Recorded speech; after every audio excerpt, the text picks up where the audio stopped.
The United States was a divided nation for a very long time. After the Mexican-American War, the United States got two new states, California and Texas, and a lot of new territories. California was anti-slavery, but Texas wasn't. In fact, one of the reasons why they rebelled against the Mexicans was the abolition of slavery in Mexico. Anyway, the United States had two political parties that people fell into, the Republicans and the Democrats. The Republican Party is usually anti-slavery and usually disagrees with states' rights, as the Democratic Party supports slavery and states' rights. All this division worried the nation and eventually would cause great anxiety in the 1860 presidential election. One of the candidates, Abraham Lincoln, was furious with slavery and was determined to abolish it. This worried the Democrats, and they managed to work together to try to stop Lincoln from getting elected. Unfortunately for them, Lincoln was elected the 16th president of the United States. Infuriated, the state of South Carolina seceded from the Union. Then 11 other states followed.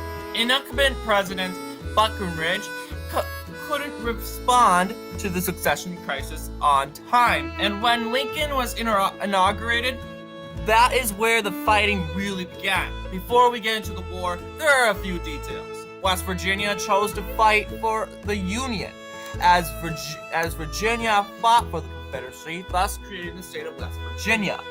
Missouri, Kentucky, and West Virginia are known as border states, since they allowed slavery but disagreed with states' rights and succession.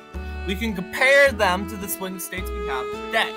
Anyway, Confederates were angry that the three states chosen to side with the Union, so Confederate War Plans began.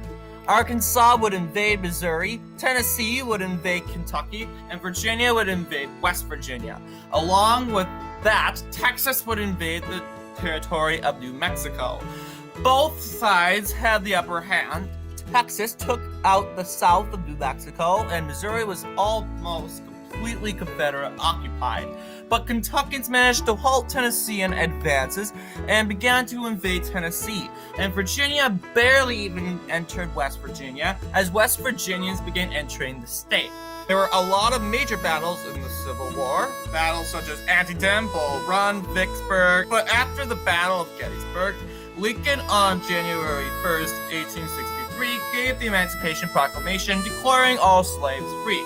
This strengthened the Union cause like never before, and Union soldiers began to take the Mississippi River in dividing the Confederacy in two and began pushing into the heart of Dixie. Atlanta fell, and so did Columbia and Raleigh. Virginia surrendered when Richmond was taken, and then 9 other states surrendered. Texas was the last to surrender in 1865, ending the Civil War. General Lee surrendered at the Appomattox Courthouse, and one by one, the 11 states were admitted back to the Union. The American Civil War was a 4-year conflict to end slavery, but the Reconstruction and segregation would lead to bitter political conflict for at least 100 years.